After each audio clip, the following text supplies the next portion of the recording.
هناك أيضا شهادة موجودة في اليوتيوب عند مناظرة لي لأحد المشايخ في التلفاز. الصحفي قال أنتم هنود، يعني يقصد عنا أبناء عودي. فقال له الشيخ الذي هو ضدي، الشيخ مناصرة رئيس المجلس الصوفي الأعلى في إسرائيل، قال للصحفي هذا للمذيع: لا، هؤلاء هم عرب أقحاح، هم ليسوا هنود.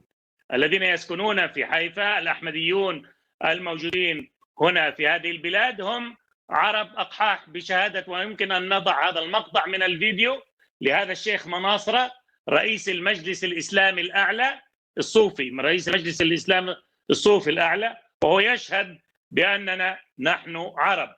إذن لم يكن هنا باكستانيون بتاتا، لم يأتي لا 600 ولا 60 ولا 6 ولا أحد من باكستان لم يأتي، ولا يستطيع أن يأتي أحد أصلا من باكستان بجواز باكستاني، لأنه ممنوع أن يأتي إلى إسرائيل والباكستان تمنع ذلك.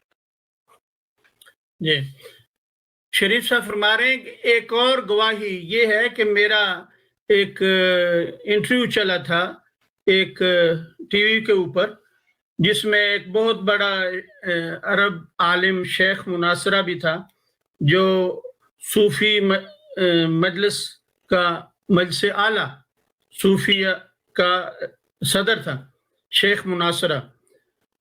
اور صحافی نے مجھے کہا کہ تم لوگ ہنود ہو، یعنی ہندوستانی ہو اصل میں، عہدے لفظ کی وجہ سے، جو اس آدمی کے اوپر بھی الجھاؤ ہوا تھا جس نے یہ نعمانی نے کتاب لکھی انگریزی میں.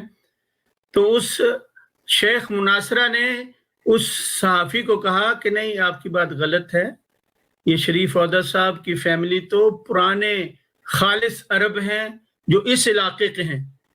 تو اس شیخ مناصرہ جو اتنا بڑا عالم تھا اور غیر احمدی عالم تھا اور ایک بہت بڑی صوفی مجلس کا وہ صدر ہے، اس کی یہ گواہی موجود ہے، اور ابھی تھوڑی دیر میں ہم چلائیں گے وہ بھی ابھی اسی پروگرام میں.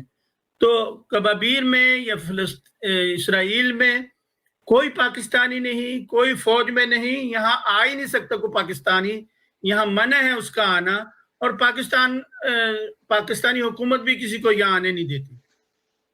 تو یہ بالکل غلط تہمت ہے.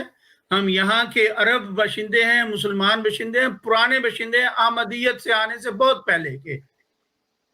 برفع ايدي انا عربي ولا يا سلام، شو بدك كمان اشك في قوميتي؟ لا عربي، هو عربي الان انا بدي الخص الموضوع. نعم. لانه انت الحوار عن الجماعه الاسلاميه الاحمديه.